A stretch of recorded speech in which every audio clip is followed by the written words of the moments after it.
Chapter 18. So you agree to marry. What next? We presume there are still young men who get down on their knees and make formal proposals, but we aren't personally acquainted with them. The average couple today goes about it more casually. In the course of a conversation, they may discuss marriage and find that both like the idea. Perhaps the old way was better. At least it was clear-cut. Nowadays, a girl can often not be quite sure whether she is engaged or not. The young man may talk good-naturedly about when we get married, or may give his wings or fraternity pin without exactly explaining what the symbol is to mean. Most girls tell us that they've been engaged 2 or 3 times. Perhaps this vagueness is one reason why they fall in and out of engagements. When is a couple engaged? According to our thinking, 2 people are not engaged until they definitely agree that they want to marry each other, not until they inform their friends and if possible their respective parents that they intend to marry, and not until the man gives the girl some symbol to display that he will tell the world she is engaged and off the marriage market. 4 out of 5 men who become definitely engaged give their fiancés an engagement ring, and that is probably most practical because a ring has been the one accepted, universal symbol of betrothal for more than 2,500 years.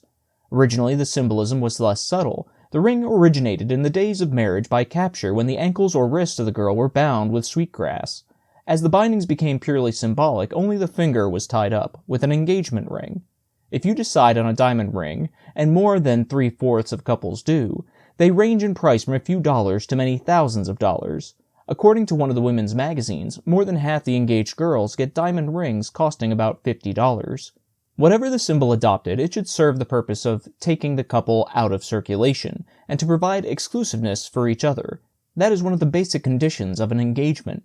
Exceptions can be made if the man is away for a prolonged period, but as a rule there should be no extracurricular dating.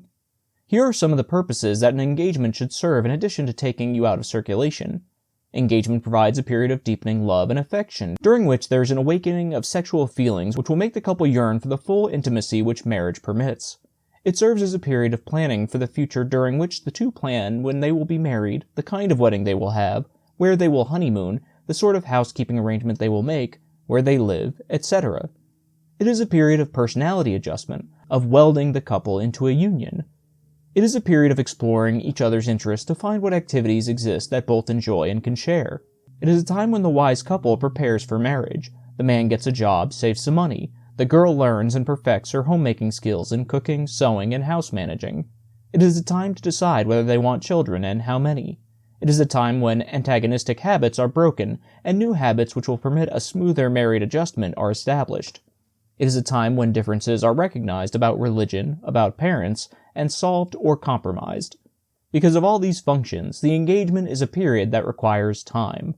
The beginning of the war saw a sharp rise in gangplank or hasty war marriages, and the end of the war produced another sharp rise. Thousands of couples rushed into marriage a few days after the returning veterans got off the boat. We can appreciate the desire of some long-separated couples to marry immediately, but if they do, they are only adding to the inevitable toll of broken marriages that will result. Hasty marriages get off to a bad start simply because the engagement period, which is the period of planning and preparation for marriage, is cut short. In one study that was made, 47% of the married couples who had known each other less than 6 months prior to marriage were poorly adjusted. Of those who had been acquainted for 5 years prior to marriage, less than 15% were poorly adjusted. Of those who had known each other less than 3 years, about 33% were poorly adjusted. Similarly, about 50% of the couples had a poor adjustment if they had been engaged less than 3 months before marriage. In contrast, less than 20% had poor adjustment when their engagement period lasted from 9 months to 2 years. And less than 10% of those who had been engaged more than 2 years were poorly adjusted. In other words, the prospect of an unhappy marriage clearly decreases as the length of engagement increases. And incidentally, the same studies showed that couples were more happily married if both sets of parents approved the marriage. Parents in general are more likely to approve an orderly marriage than one contracted in haste. Many hasty marriages are contracted secretly. These take 2 forms. First, the elopement, which is characterized by a secret wedding, but not by a secret marriage. In the second type, the couple not only are married secretly, but keep the marriage a secret. All evidence indicates that either type is less likely to be happy, even than the hasty marriage performed in public. By their very nature, secret weddings should be avoided by couples. They rarely take place unless the persons are not sure they are doing the right thing. For couples that involve a returning veteran, it is especially important that they be engaged at least 6 months after the reunion before marrying. This time will permit you to become reacquainted, to make up your minds if you still want to marry each other, and to adjust to the changes you two have had during your separation. It provides the veteran time to decide what to do about his career, and it provides him with a chance to get back into the routine of civilian living before he takes on the responsibilities of marriage. In the Army or Navy, much of his thinking was done for him. Now he must think for himself and take on responsibilities. The transition may be relatively short for him if he decides to go back to an old job. It may be quite long if he elects to continue his vocational preparation. Sex is a problem during engagement because it is accepted as a period for greater intimacy, and properly so. In courtship, restrained caressing may be engaged in without disturbing public morals, but petting as we define it should wait upon engagement. Our customs permit greater intimacy during engagement than during courtship, but frown upon complete intimacy before marriage. On the other hand, society relaxes chaperonage of engaged couples, permits them to keep later hours, to be together for longer periods of time, perhaps to take trips together. Under such circumstances, restraint must be applied if an engaged couple is to refrain from intercourse. Fortunately, a girl has more inhibitions, and thus can apply restraint more readily. However, if she loves her fiancé deeply, she is torn between two desires, whether to do or not to do what she has been taught, or whether to do or not to do what her loved one suggests. If she gives in to him, it is usually because of the tenderness of her affection rather than because she has great sexual desire. Each couple should decide what their limits will be and stick by them. Both should remember that many engagements never result in marriage. While an engagement represents an honest declaration of intention by the two people that they intend to marry, engaged couples should feel that if there is any question in their mind about the continuance of the engagement, each should feel free to call it quits. They should discuss their apprehensions frankly. It is far better not to go through with a marriage that may prove unsuited or unhappy. However, it is foolish to break an engagement over a quarrel. This chance of breaking off is another reason for a long engagement. The authors feel that everything should be done to encourage couples to be sure of each other before marriage is contracted.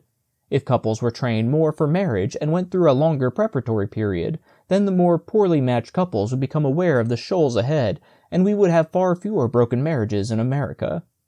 Regardless of how badly it may hurt a mate or parents or friends, you should never marry a person against your better judgment, because wedlock will only aggravate an unpleasant situation.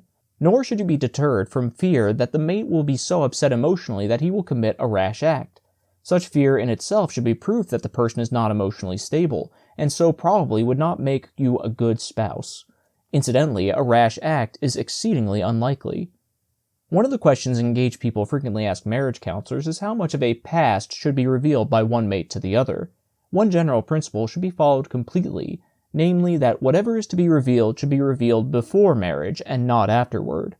A second principle is that lurid confessions of the past do not provide a good basis on which to begin a marriage. In most cases, we believe, it is wiser for the young couple not to tell each other things that may build resentment or distrust, or may create hurt, or may produce problems outweighing whatever might be gained through telling. Just because one becomes engaged is no reason why every skeleton must be rattled. The only thing that a couple should tell each other are things that would have a bearing on their future happiness in marriage. Such things as concealed physical defects, previous marriage, legal embarrassments, debts, etc. should be told because they will come out sooner or later anyhow. However, if you do feel impelled, perhaps through feelings of guilt, to reveal disagreeable aspects of your past, discuss it with some trusted confidant or physician beforehand to confirm the wisdom of doing so. And when you do make the revelation, do it casually and without emotion and without making a great fuss over it. Engagement is a time of growing tolerance and trust and understanding. Frankness characterizes it, and you and your mate should be realistic with each other in facing your problems. Your major problems deal primarily with the present and the future rather than with the past. One evidence that you are trying to solve them is the willingness with which you freely discuss them with each other, your parents, and with your trusted confidants.